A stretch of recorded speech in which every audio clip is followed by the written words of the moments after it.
ဦးကောင်းတန်းကဖြေပါတယ်ရုပ်စွာအဆုံးတိုင်းနဲ့စာလေးတစ်ချောင်းကြောင့်လူအသက်ကိုကယ်လို့ရသွားတာမျိုးရှိခဲ့ဘူးတယ်လို့ပြောပါတယ်ဒါတော့ကျွန်တော်ပြန်အကျယ်မပြောတော့ပါဘူးကိုချင်းချင်းပြန်မေးကြည့်လို့ရတယ်ဒါပေမဲ့ကျွန်တော်ပြောချင်တဲ့အကြောင်းရင်းကကျွန်တော်တို့စာဖတ်တဲ့အခါမှာဘာအကျိုးကျေးဇူးရမှာမှုစာဖတ်ကြတာလေလို့မေးပါတယ်ဒီအကြောင်းကိုကျွန်တော်နေခင်းကမေးတဲ့မေးခွန်းကိုနေ့လယ်တော့ကျွန်တော်ကိုမေးတာမဟုတ်တဲ့အတွက်ကျွန်တော်အခုမှဖြေရပါတယ်လူမှာစိတ်ခံစားမှုရှိတဲ့ emotion အဲ့ဒီ emotion ကနေစိတ်ခံစားမှုကနေစာဖတ်တယ်စာဖတ်တော့ယတ္တစာပဲဖတ်တယ်အဲ့ဒီယတ္တဆိုတဲ့ခံစားချက်ကျွန်တော်တို့ခန္ဓာကိုယ်မှာယတ္တ၉ပါးဖြစ်တတ်တယ်မုန်းတတ်တယ်ဘာညာဖြစ်တတ်တယ်အကုန်လုံးရှိအဲ့လို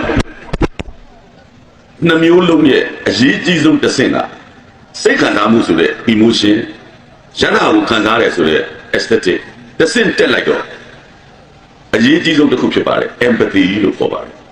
နောက်ဒီကလုံးမှာကိုချင်းစာတတ်သွားပါလိမ့်မယ်စာဖတ်တဲ့လူတိုင်းဟာစိတ်ခံစားမှုကိုနားလည်တယ်ယတ္တကိုနားလည်တယ် empathy လို့ခေါ်တဲ့ကိုချင်းစာမှုတရားရပါတယ်အဲ့ဒီကိုချင်းစာမှုတရားဆိုတာငါးကြောင့်တော့အဲ့ဒီလူအနောက်ဆက်မဖြစ်စေနဲ့ငါနာတယ်လို့ तू မနာပါစေနဲ့ငါခံရတယ်လို့ तू မခံရပါစေနဲ့ဆိုပါတော့ဗျာဒီစကားကိုကျွန်တော်ပြောရတာမကောင်းပါဘူးဒါပေမဲ့ကျွန်တော်ပြောပြရစေကျွန်တော်တခုတော့ကြိုပြောပြရစေကျွန်တော်ကထောင်ရွက်ပါဒါပေမဲ့ကျွန်တော်ထောင်ထဲမှာကျွန်တော်တို့ဘယ်လိုနေရတယ်ဘယ်လိုထိုင်ရတယ်ဆိုတာတွေကိုကျွန်တော်လိုက်ပြီးတော့လူတော်တကာရှိမှထောင်အကြောင်းကျွန်တော်မပြောချင်ပါဘူးကျွန်တော်တို့ထောင်ရွက်လက်မှတ်လိုက်ရောင်းစားတဲ့အထက်မှာကျွန်တော်မပါဘူးအဲ့တော့ကျွန်တော်ကအကြောင်းတိုက်ဆိုင်လို့ကျွန်တော်ပြောပြဆိုပါတော့စေဆိုရတဲ့မှာကျွန်တော်ပထမဆုံးခါ1988ခုနှစ်ရေးတော့ဘူးအဲ့တော့ကျွန်တော်တို့ထောင်ထဲရောက်သွားတဲ့ခါကျတော့ထောင်ထဲမရောက်ခင်ပေါ့ဗျာကျွန်တော်တို့ဖမ်းချုပ်သွားတဲ့ခါကျတော့ကျွန်တော်တို့ဟိုလူမမှမဖမ်းဘူးပေါ့ဗျာတလိษံမဖမ်းတာပေါ့ဟိုချမ်းမြေပေါ်မှာခေါင်းပုတ်ထားပြီးတော့နောက်စီကိုတနက်နဲ့ဟိုလိုထိုးပြီးဖမ်းသွားတာထားပါတော့ကျွန်တော်တို့ထောင်လိုင်းရေးဆိုတဲ့တပ်ထဲကိုရောက်သွားတဲ့ခါမှာကျွန်တော်တို့ခေါင်းစွပ်ထားတာနော်ခေါင်းစွပ်ကအမဲရောင်စဉ်းစားကြည့်ပါခေါင်းစွပ်အမဲရောင်စွပ်ထားတာကျွန်တော်ဘာမှမမြင်နိုင်လက်ကိုနောက်ပြန်လက်ထိတ်ခတ်ထားတယ်ပြီးတော့ပြောတယ်ဗာပြောလဲဆိုတော့ဟေးနောက်လည်းမကြည့်နဲ့ခေါင်းစွပ်ကြီးစွပ်ထားတဲ့ကောင်နောက်လည်းကြည့်တော့ဗာမြင်မှာဒါပေမဲ့သူတို့စိတ်ထဲမှာသူတို့ဘာနဲ့သူတို့ပြစ်ဒဏ်ကြီးတစ်ခုသူတို့ဖြစ်နေဘာကြောင့်လဲဆိုတော့နောက်လည်းကြည့်လိုက်လို့များသူတို့မြင်သွားရင်မှတ်မိသွားမယ်လို့ကြောက်နေတာကျွန်တော်တို့ကမကြောက်ပါဘူးသူတို့ကကြောက်အဲ့ဒီလူတွေကကျွန်တော်တို့အတူချုပ်ပဲပြောပါမယ်သိရှိလို့ရိုက်တယ်နဲ့တယ်ဒုတ်ပြင်းနဲ့ချတယ်ကြောက်နဲ့တန်တယ်လက်သီးနဲ့ထိုးတယ်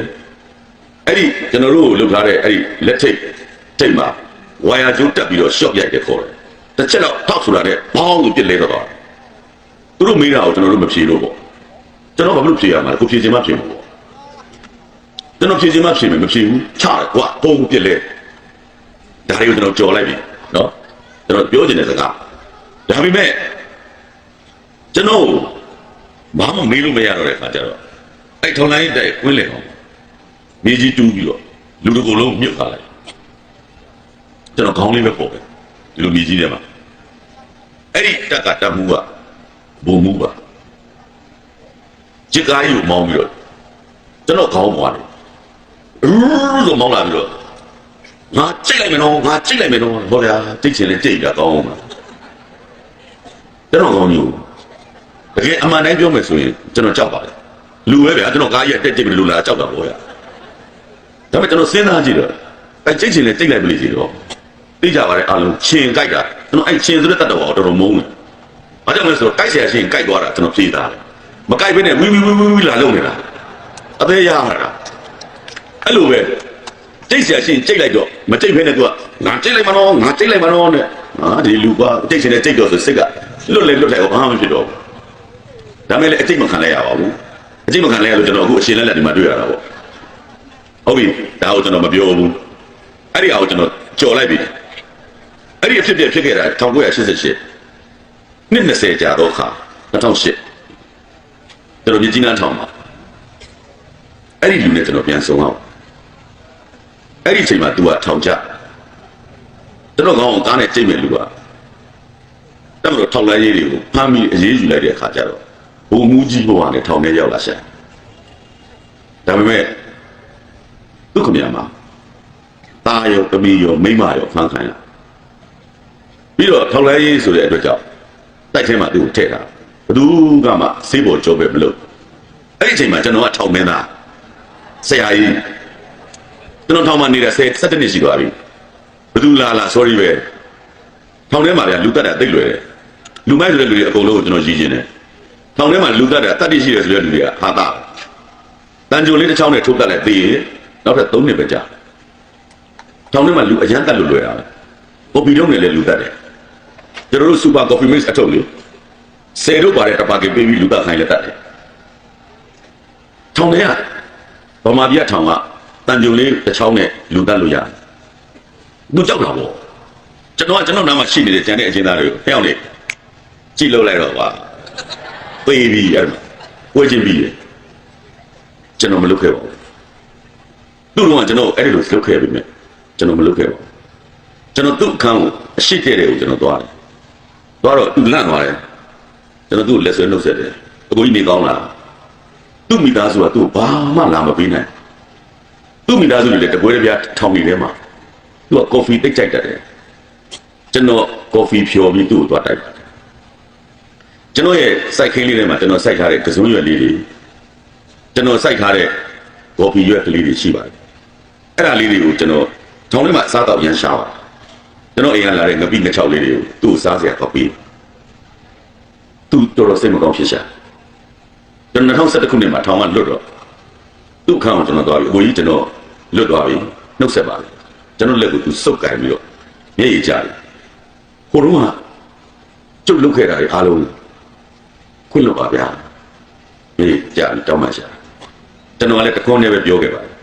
ခွင့်လွတ်ပါတယ်ဗျာဒါပေမဲ့မမေ့ဘူးကျွန်တော်မမေ့ပါဘူးအခုလည်းကျွန်တော်မမေ့လို့ပြောလို့ရတာပေါ့ကျွန်တော်တို့မေ့ပြစ်လိုက်ဖို့ကျွန်တော်ပြောနေတာပေါ့သူနည်းတူလက်စားချေပြစ်လိုက်ဖို့ကျွန်တော်ပြောနေတာပေါ့ကျွန်တော်ဘယ်တော့မှထိုမာရွာနှစ်100ပြည့်မှာကျွန်တော်ဂရိပြုပါတယ်ကျွန်တော်ဘယ်တော့ခါမှဘသူ့ကမှကျွန်တော်လက်စားမချေပါကျွန်တော်လက်စားချေတဲ့အလုပ်ကိုမလုပ်ပါဒါဂရိပေးတယ်ကျွန်တော်ဒါပေမဲ့ကျွန်တော်ခုနကပြောတဲ့စာဖတ်ပါဆိုတဲ့ကိစ္စရဲ့နောက်ဆုံးအဆင့်ဖြစ်တဲ့ empathy စာနာမှုတရားသူသာကျွန်တော်အဲ့ဒီတုန်းကအဲ့ဒီလိုမော်တော်ကားကြီးနဲ့ကြိတ်မယ်လို့ဘာတို့မဆက်ဆံခဲ့ရင်နောက်နှစ်20အကြာကျွန်တော်နဲ့သူနဲ့များမတော်တဆထောင်ထဲမှာပြန်တွေ့သူအဲ့ဒီလိုလက်တုံတုံခြေတုံတုံနဲ့မျက်ရည်ကျစရာအကြောင်းမရှိတော့ကျွန်တော်ကိုတောင်းပန်စရာလည်းမလိုဘာကြောင့်လဲသူ့စိတ်ထဲမှာစာနာမှုတရားရှိခဲ့တယ်ကျွန်တော်တို့ပုံအဲ့လိုမဖြစ်ခဲ့ဘူးကျွန်တော်တို့ကတိုင်းပြည်မှာစာနာမှုတရားမရှိတဲ့လူတွေနဲ့နှစ်ပေါင်းများစွာနေခဲ့ရတော့ကိုရီးယားစိတ်တွေကလည်းအဲ့စာနာမှုတရားပြတ်သွားတယ်ဒါကြောင့်ကျွန်တော်ကဒီနေရာမှာအမှတ်တရထူမာရွာနှစ်100ပြည့်မှာပြောပြစီဓမ္မအောင်ဆုံးကျွန်တော်ပြောတဲ့စကားဒီ3လုံးလို့ပြောတာ1စိတ်ခံစားမှုလူတိုင်းမှာရှိတယ် emotion နောက်တစ်ဆင့်တက်လို့အဲ့ဒီအပေါ်မှာ aesthetic စာဝတ်ပါရတာဆိုတော့ခံစားအဲ့ဒီလိုခံစားမှနံပါတ်3 E empathy လို့ခေါ်တဲ့စာနာမှုတရားဖြစ်လာကျွန်တော်တို့ဘာသာတရားကလည်းအဆုံးမရှိတယ်ကျွန်တော်ဘာသာတရားအဆုံးမကိုဆရာတော်များပြောပါလိမ့်မယ်တေးကြတာတခုကကျွန်တော်ပြောချင်တဲ့အကြောင်းရင်းကခုနကတော့လို့အဖြစ်ပြမျိုးမရှိတော့ဘူးတယောက်ကိုတယောက်စာနာပါတယ်သူနာတယ်လို့ငါနာတယ်လို့သူမနာစေပါနဲ့ငါအပူလောင်တယ်လို့သူအပူမလောင်ပါစေနဲ့ငါဒုက္ခရောက်တယ်လို့သူဒုက္ခမရောက်ပါစေနဲ့ဒီ empathy လေးဟာအရင်အရေးကြီးပါတယ်ဒါကြောင့်နေ့လေကမေးတဲ့ဘာကြောင့်စာဖတ်ရမှာလဲဆိုတော့ကျွန်တော်ကဘာကြောင့်စာဖတ်ပါလို့ကျွန်တော်ပြောတာပါအဲ့တော့အဲ့ဒါနဲ့ပတ်သက်လို့ဆရာကြီးတခင်ကိုရောမိုင်းကပြောခဲ့မှုပါလေဆရာကြီးတခင်ကိုရောမိုင်းကိုမသိစရာတော့အကြောင်းမရှိပါဘူးဒီမှာလေမြန်မာနိုင်ငံမှာတော့ငြိမ်းချမ်းရေးနဲ့ပတ်သက်လို့ဖခင်ကြီးပြုစုပါကြီးလို့တော့ပြောခံရတဲ့ဆရာကြီးတခင်ကိုရောမိုင်းကပုံမြင်တစ်ပုဒ်ပြောမှုတယ်ဗျအဲ့ပုံမြင်တစ်ခုကဘာလဲဆိုတော့ချက်ကြီးနဲ့ရွှေပန်းဆိုတဲ့ပုံမြင်ဒါကြကျွန်တော် empathy နဲ့ကိုက်ညီနေလို့ပါအဲ့ဒီချက်ကြီးနဲ့ရွှေပန်းဆိုတာထားပါတော့ထိုမာရွာမဟုတ်ဘူးနော်တခြားရွာပေါ့ထိုမာမဟုတ်ရင်ဒီမာတို့ဟိုနားမာတို့ဖြစ်မှာပေါ့ဗျာအဲ့ဒီရွာတရွာပေါ့အဲ့ဒီရွာမဟုတ်ဘူးအဲ့ဒီရွာမှာချက်ကြီးဆိုတဲ့လူကချမ်းသာရွှေပန်းကလည်းချမ်းသာကိုရွှေပန်းနဲ့ကိုချက်ကြီးပေါ့လေနှစ်ယောက်လုံးကတထေးဆိုတော့ရွာထဲမှာအပြိုင်ပဲတယောက်ကတစ်ခုလို့ဟိုဘက်ကလည်းတစ်ခုထားလို့ဒီဘက်ကတစ်ခုလို့ဟိုဘက်ကလည်းတစ်ခုထားလို့အဲ့ဒီအချိန်မှာဖြစ်ချင်တော့မြို့ပိုင်ကအစ်စ်ပြောင်းလာတဲ့မြို့ပိုင်ချက်ကြီးက အမျိုးသွားတော်နေဟာမြို့ပိုင်စီသူကကတ်သွားရောမြို့ပိုင်ခမရနဲ့ကြုံတဲ့အမျိုးအဲ့တော့ချက်ကြီးကိုလေဒီရွာမှာတကြီးခံပေးသားမှာအမျိုးပိုင်ကသူ့အမျိုးပဲအမျိုးချင်းစောင့်ရှောက်အောင်ကဲယနေ့အစား၍ဒီရွာမှာချက်ကြီးတကြီးဖြစ်ပြီကန်လိုက်ချက်ကြီးကတကြီးလည်းဖြစ်ကြရောဘာစလုပ်လဲရွာသားတွေအကုန်ခေါ်လိုက်အခုလိုကွင်းမြင့်ကြီးနဲ့အကုန်ဟိုင်းကျုပ်တကြီးချက်ကြီးကျုပ်နာမည်ချက်ကြီးတကြီးချက်ကြီးမှတ်ထားတယ်ရွာလုံးဟုတ်ပြီဟေ့ရွှေမန်းဟောသူနဲ့အပြန်ရရွှေမန်းကိုဗျဟေ့မောင်ရွှေမန်းပေါ့ရွှေမန်းထမ်းသမ်းပါဦးကွာအဲ့ဒီချွတ်စမ်းတကြီးခိုင်းတော့လည်းလောက်ရတာပေါ့ဗျာကြောင်းကြတယ်ဆန်းတကြီးခိုင်းတော့လောက်ရတာပေါ့ကိုင်းရွှေမန်းရေတရွာလုံးကြည့်တယ်ဆန်းတို့ချက်နဲ့ရွှေမန်းဘသူအပေါ်ကလဲကွာဘောအဲ့ဒီကျွန်းတဲ့ကြောင်းကြတယ်ညံ့ရတာလေချက်နဲ့ရွှေမန်းဘသူအပေါ်ကလဲအောင်ဒီအောင်တဲ့ရွှေပန်းချက်ကအပေါ်ကပါတကြီးမှတ်ထားတော့မင်းနာမည်ကရွှေပန်းဟောလူတယောက်ကလှုပ်လိုက်တာကံအားလျော်စွာဗျာနောက်2နှစ်လောက်နေတော့အဲ့ဒီမြို့ပိုင်ကပြောင်းတော့နောက်မြို့ပိုင်အစ်စ်ရောက်လာတဲ့မြို့ပိုင်အစ်စ်ကရွှေပန်းနဲ့အမျိုးတော်နေပြန်ရောအဲ့တော့ရွှေပန်းကမြို့ပိုင်နာကပ်ပြီမြို့ပိုင်ဒီရွာမှာကျုပ်ကိုတကြီးခံပေးစမ်းအမျိုးချင်းပဲလုပ်ပေးရမှာပေါ့ယနေ့အစဒီရွာတွင်ရွှေပန်းတကြီးဖြစ်စေဟာတကြီးဖြစ်ပြီခုလိုပဲရွာလေကောင်မှာပြိတ္တအကုန်စုကဲရွာသားတွေအကုန်လားဒီနေ့အစပြီးဒီရွာမှာတကြီးရွှေပန်းတကြီးရဲ့ကဲချက်ကြီးတောက်အောင်တကြီးကဘယ်ရမယ်စဉ်းစားကြည့်လေဘာဝရဘလို့မှမဖြစ်နိုင်တော့ဘူးလေအဲ့ဒီလေးချွတ်လိုက်ပါဦးမဲရွှေပန်းခိုင်းတယ်ကြောင်းလေးလည်းကြိုက်တယ်ဆမ်းပါဦးကွာကြာကြိုက်တယ်ချက်ကြီးကအေးစေးပဲကြိုက်ပြီးတော့မှအဲ့အောင်ကင်းမီကောက်ထောင်လိုက်ဆမ်းငါအဲ့ကြမှာကင်းမီကောက်ထောင်ကန်ချက်နဲ့ရွှေပန်းဘယ်ကောင်အပေါ်ကလဲကွာဒါအမှန်တိုင်းကတော့လက်စားချီတာဗျempathy ပျောက်တာစာနာမှုတရားပျောက်တာဒါအတွက်ဘာရတာရှိလာမှာလဲလူတယောက်ကလူတယောက်ကိုအဲ့ဒီလိုအနိုင်ယူလိုက်ခြင်းအပြင်တကယ်နိုင်တာလည်းမဟုတ်ပါဘူးဘလို့နီးနေမှာလဲတကယ်နိုင်တဲ့ကိစ္စဖြစ်မလာပါဘူးဒါကြောင့်ကျွန်တော်ပြောချင်တာကျွန်တော်ရဲ့အတွေ့အကြုံဆိုတော့ကျွန်တော်ခုနကထောင်ထဲအကြောင်းတွေမပြောချင်ဘူးလို့ကျွန်တော်ပြောပြီးသားကျွန်တော်ရဲ့အတွေ့အကြုံဆိုတာထဲမှာလဲ empathy ဆိုတဲ့စာနာမှုတရားပြတ်တော့ဒီလိုဖြစ်ရတယ်ဟုတ်ပြီစာနာမှုတရားရှိကြမယ်ဆိုရင်ကျွန်တော်တို့လူငယ်တွေအထူးသဖြင့်ကျွန်တော်ဒီနေရာမှာဆရာတော်များကလည်းမေတ္တာရက်တယ်လူငယ်တွေကိုဦးစားပေးပြီးတော့လည်းပြောစီခြင်းပါတယ်အဲ့တော့ကျွန်တော်ကမေးပါမိကုန်းတွေကိုများများမေးကြပါမိကုန်းတွေမေးတဲ့ delay ကိုလုပ်ကြပါလို့ကျွန်တော်ပြောပါတယ်အဲ့တော့ခုနE3 လုံးကနေတစ်ဆင့်ကျွန်တော်တက်ကြည့်အောင်မိကုန်းတွေကိုမေးပါဆိုတော့မေးတာကိုအင်္ဂလိပ်လိုဘယ်လိုခေါ်လဲမသိဘူးမေးတာကိုလေask မေးသည်ပေါ့နော် ask ask မေးသည်ပေါ့ ask ask မေးသည်ဆိုကျေးဇူးပြုပြီးတော့ ask ask ဆိုတာလေးမှတ်ပေးပါအရေးကြီးလို့ကျွန်တော်ပြောတာပါ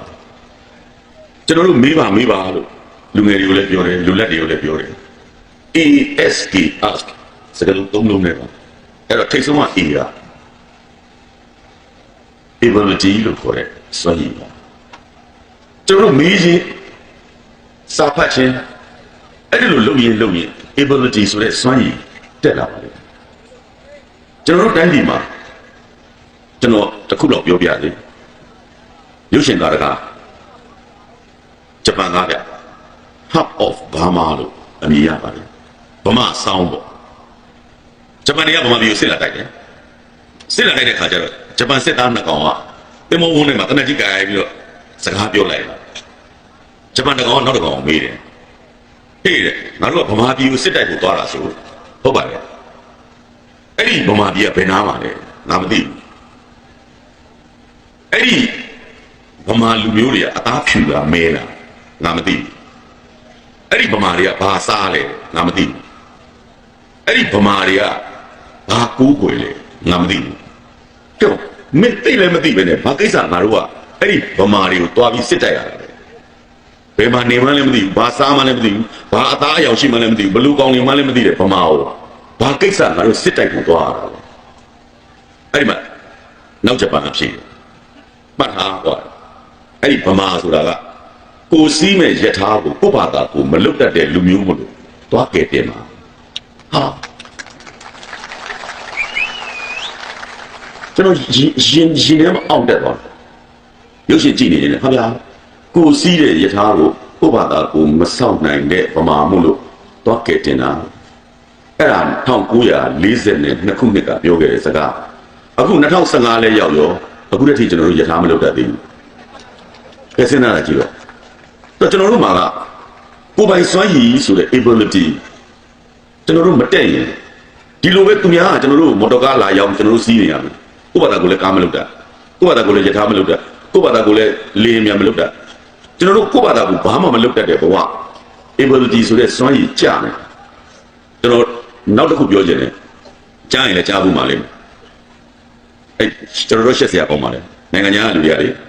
ကျွန်တော်တို့ဗမာနဲ့ပတ်သက်လို့ပြောတဲ့ပြက်လုံးပေါ့